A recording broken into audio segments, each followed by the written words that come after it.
नमस्कार दोस्तों, Haryana social news TV पर आपका स्वागत है।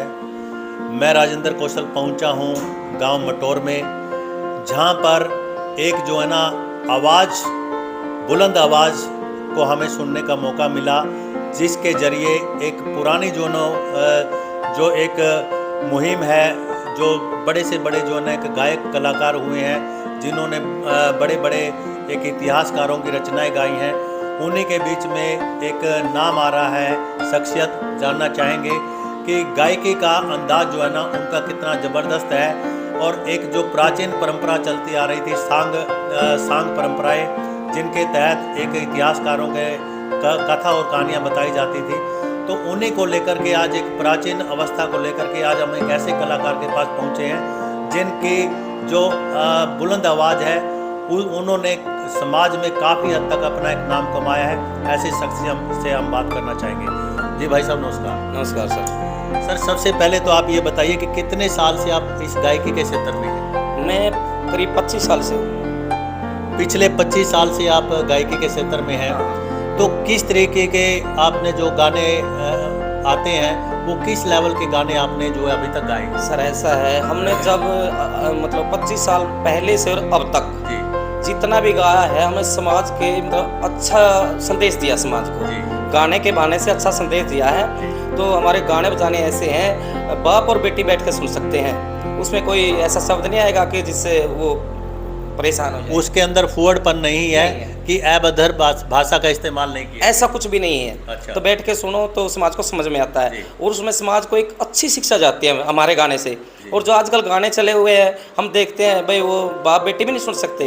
तो मैं उन कलाकार भाइयों को कोई आपके माध्यम से कहूँगा, तो भाई समाज को अच्छी शिक्षा दे, अच्छे गाने निकालो जिसका मतलब समाज पे अच्छा असर पड़े।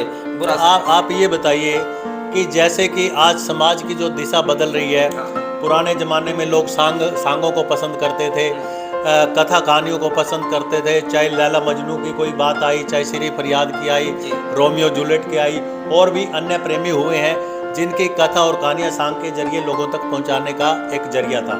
लेकिन क्या आप मानते हैं कि आज के इस समय के अंदर जो आधुनिक युग है, इसके अंदर उन सांगों को, जैसे पंडित लक्ष्मीचंद जी का नाम आया, धनपत जी का नाम आया, तो क्या आज भी उन चीज़ों को लोग देखना और सुनना पसंद करते हैं? देखो, नई जनरेशन के बारे में तो मैं कह नहीं सकता, ये नए कम पसंद करते हैं। फिर सरकार ने इनको यूनिवर्सिटियों में, कॉलेजों में लागू कर दिया, तो हम बच्चों को सिखाने के लिए भी जाते हैं, हमारे को बुलाते हैं यूनिवर्सिटियों में, हम डायरेक्शन देते हैं उनको, तो वो मतलब अच्छी तरह से नहीं गा पाते, लेकिन उनको सिखाते हैं, तो वो गा लेते हैं और सुनते भी हैं उसको।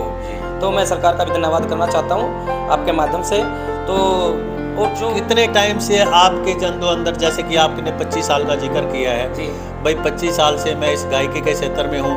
आपने पंडित लक्ष्मीचंद को पढ़ा होगा, क्योंकि जब आप उनके बारे में गाते हैं, या धनपत जी को, या और अन्य सांगी हुए हैं जिन्होंने एक अपनी एक कहते हैं कि सांग के रूप में अपनी कल्पनाओं को और अपनी कहानियों को एक सांग के जरिए व्यक्त किया। तो ऐसे में 25 साल का जो इतना बड़ा आपका तजर्बा है, तो इस तजर्बे के माध्यम से लोगों ने आपको कितना पसंद किया? क्या कहीं कभी कोई ऐसा मुकाम आपको मिला जिससे लोगों की वाहवाही आपको मिली हो? मेरे अंदर एक खासियत लोग बताते हैं, जो पब्लिक पसंद करती है। मेरे 4-5 सांगियों के रागनी भजनी याद हैं, जो वीडियो आप लोगों ने डाली है। हाँ, जैसे पंडित जी लक्ष्मीचंद के सांग मेरे को याद है, मांगेराम जियों के याद है, धनपत जियों के याद है, चंदगीराम बघाना, वो सांगे बड़े अच्छे सांगे हो, उनके भी याद हैं, और जी चंद्रवादी के भी याद हैं। अच्छा। हाँ, तो इसलिए लोग मेरे को ज़्यादा लाइक करते हैं। हर एक किसी कलाकार के साथ में चला जाता हूँ। अच्छा। मेरे को बुलाते हैं। तो जैसा कि हमने आपकी वीडियोज में देखा कि आप एक लेडीज का जो है ना एक पहनावा पहन करके, यानी एक लेडीज का मतलब रोल अदा करके आप लोगों तक अपनी गायकी का जो व्याख्यान है वो पहुँचाते हैं, तो इसके पीछे क्या राज है? मैं उसको ये समझाना चाहता हूँ, जो मतलब हर एक इंसान के अंदर की भावना होती है, तो वो भावना उनको दिखा के मतलब दर्शा के दिखाता हूँ कि जो दर्द अंदर में होता है वो गा के उनको बताता हूँ, ये उनको फील होता है वो एक्चुअली में इस तरीके से गा रहा है, तो इसके अंदर एक दर्द है। हाँ। यानी जो अंदर की भावनाएं हैं, वो आप एक आम जनता तक एक गायकी के माध्यम से उसको पहुंचाने का प्रयास करते हैं। तो ये आपकी धर्मपत्नी है? मैं जी नमस्ते। नमस्ते जी। तो आप ये बताइए कितने साल हो गए आपकी शादी को? मेरी शादी ने जी और जब से आप आए हो 25 साल का इनका गायकी का तजर्बा है, तो क्या आपने इनको गायक के तौर पर पसंद किया था? हाँ जी। नहीं, आप इनकी गायकी पहले देखते थे, सुनते थे, तो क्या आपने लव मैरिज की है? नहीं जी, अच्छा। शादी की जी। तो इनको ये कैसे पसंद आए फिर आप? मेरे भैया ने देखे थे जी यहाँ पे घर के पास गाँव में, अच्छा। वहाँ गाते जी, फिर वही पसंद कर लिए थे जी। तो आपकी इनको कौन सी चीज़ अच्छी लगती है? वैसे अच्छे लगते हैं जी, और के नहीं, वैसे तो अच्छे लगते हैं, हमें भी अच्छे लगते हैं, लेकिन आप इनकी पत्नी हो, आपको कौन सी इनकी सबसे चीज़ अच्छी लगी? अच्छी तो ऐसे लगी जी, हमारा तो देख सांगते परंपरा चल रही जी। अच्छा। मेरे सभी खर्चे सांग से शुरू हो रहे जी। अच्छा, तो जो आपका घर है वो जब से इन्होंने भाई साहब ने अपने गाने गाए या सांगों का एक वीडियो डाली, तो उन्हीं से आपके खर्चे चले? हाँ जी। और कोई मतलब जरिया नहीं था पैसे कमाने? नहीं जी, हम तो संगे से चल रहे हैं जी, परंपरा हमारी तो, और संगे तय नहीं हो रही जन्म में, हम तो रिजिक रोटी से की हमारी तो। अच्छा, तो क्या ऐसा नहीं लगता कि सरस्वती का वास आपके परिवार में है जी, है? है जी। तो आप देखिए कितनी बड़ी बात है कि माँ सरस्वती जो इनके घर में विराजमान है, और इनकी आवाज़, जैसे पत्नी की इनकी आवाज़ सुनी है, उनकी भी आवाज़ बहुत अच्छी है, लेकिन जो इनके पति है वो भी अच्छे। कितने बच्चे हैं आपको? मेरे 3 बच्चे हैं जी। 3 बच्चे हैं। हाँ जी। तो क्या बच्चों के अंदर भी ये भावना आई है कि बच्चे भी कोई अच्छे गीत बनाएंगे? सोच तो रहे हैं जी वही जी, पर बाकी बच्चे हैं काफी छोटे हैं जी। क्योंकि माँ बाप का असर कम बच्चों पे आता ही है। वो तो देखो जी, आता है। आता है। तो दोस्तों, बेटे इधर आओ, आप आ जाओ, यहाँ बीच में बैठ बैठे। तो आपका जो ये, जैसे आज हम एक मीडिया के माध्यम से आपके पास पहुँचे, और मीडिया ने फरमानी नाज का आपने नाम सुना होगा, बेटे इधर आ जाओ बीच में। तो फरमानी नाज कहाँ से एक मेहनत मजदूरी करके आज वो जो है ना करोड़ों लोग उसको देखने वाले हैं, चाहने वाले हैं। तो क्या आपके दिल में भी तमन्ना आ रही है कि फरमानी नाज की तरह मैं भी एक गांव की ज़िंदगी से उठकर मीडिया पे आऊँ, लोगों में आऊँ, लोग मुझे जाने? सर चाहते तो यही है, तो आगे मैं कोशिश करूंगा कि इस पुरानी परंपरा को छोड़ के कोई नई परंपरा शुरू की जाए, तो जिससे हमारा कहाँ के लोग आपको पसंद करें। कर सके। बेटे क्या नाम है आपका? मुस्कान। मुस्कान। नाम तो बड़ा ज़बरदस्त है, मुस्कान। मुस्कान का मतलब क्या होता है? स्माइल। स्माइल। अच्छा, तो अगर आपको कोई नाम से बुलाता है कि मुस्कान, तो मुस्कान नाम लेने से पहले आप स्माइल कर देते हैं? गुड। तो आपके पापा की आवाज़ कैसी आपको लगती है?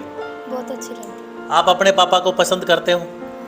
तो क्या आप अपने पापा से क्या उम्मीद रखते हो कि किस तरीके के गाने गाएं ताकि लोग इनको पसंद करें? है। अच्छे गाने गाए। नहीं, अच्छा तो पहले भी गाते हैं, हाँ। तो किस तरीके गाने चाहिए ताकि आप बच्चे ज़्यादा अपने पापा को सपोर्ट करते हैं कि हाँ पापा इस तरह के गाने गाओ ताकि और लोग आपको पसंद करें, स्कूल में कॉलेज में बच्चे पसंद करें? जो आजकल चल रहे हैं सिंगर गाते हैं वो गाने। हाँ, जो आजकल गाने चले हुए हैं तो वो गाने पसंद लोग करें। तो क्या आपने अपने पापा को कभी कहा है कि पापा ऐसे जवान दिलों के गाने गाओ? हाँ कहा है? हाँ। तो सर देखिए, आप देखो जी, हम भी आपको ये कहना चाह रहे थे कि आज की जो युवा पीढ़ी है, कुछ ऐसे गीत बनाइए जिनके अंदर एक संस्कार भी हो और एक भावना भी हो, पर जो जमाने के हिसाब से जो गायकी का जरिया है वो आज मॉडर्न हो। आपकी बात भी सही है, बच्चों की बात भी सही है। फिर जैसे मैं इस लाइन में पढ़ा हुआ हूँ, तो इसको चेंज ही करना बड़ा मुश्किल होता है, जी। तो आहिस्ता आहिस्ता चेंजिंग होगी इसका। तो थोड़े बहुत पढ़े भी हैं? हाँ, मैं मैट्रिक पास हूँ। मैट्रिक पास है। हाँ। तो दोस्तों, आज जो साक्षात्कार और जो इंटरव्यू के तौर पर हमने आप लोगों तक एक गांव के मटोर से निकल करके एक आवाज़ का जो माध्यम है, आवाज़ जिनकी इतनी बुलंद है, तो उनका जरिया आप तक पहुंचाने का हमने प्रयास किया है। लेकिन लास्ट में मैं इनसे कुछ जो भी इनकी परंपरा रही है गाने की, उसी आवाज़ में कुछ गाने के बोल सुनना चाहूँगा ताकि वो आप लोगों तक पहुँचे। जी, तो आप कोई ऐसा गाना सुनाइए मीडिया के तौर पर हमारे चैनल पे, जो आपको अपना पसंदीदा कोई गाना हो। सर ऐसा है, मैं एक गाना गाता हूँ, ये सावन का महीना भी लगा हुआ है, तो वो गाना मेरा बहुत फेमस है जी। तो बाहर से दूसरे देशों से भी फ़ोन आते हैं मेरे पास, जी। भाई आपका गाना चलाओ, हम चल रहे हैं। Very good। हाँ, तो मैं आपको सुनाना चाहूँगा। एक सावन मास का महीना है। ओ पीपी पुपिया बोला बाग में मेरे पिया के सबो ओल रे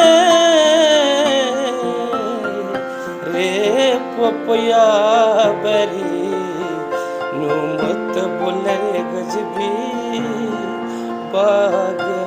क्या बात है, क्या बात है, क्या आवाज है, क्या गला तो है। सर ये मेरा गाना बहुत फेमस हुआ है। इसके जरिए जो प्रेमिका है हाँ जी, वो क्या संदेश देना चाहती है इस गाने के जरिए, पपैया के जरिए? पपैया के जरिए कहते हैं कि वो मेरे को छोड़ के चला गया, तो उसके जरिए उसको कहते हैं कि मेरी आवाज़ उस तक पहुंचा दिया ताकि वो मेरे को याद रख सके। हाँ, फिर कली में कहती है, देना चाहती है। हाँ, एक ते सनम सुती ने छोड़ गया, अरे मुझे दुख याद मुख क्यों मोड़ गया, तू तो कह दिए किस्सा खोल रे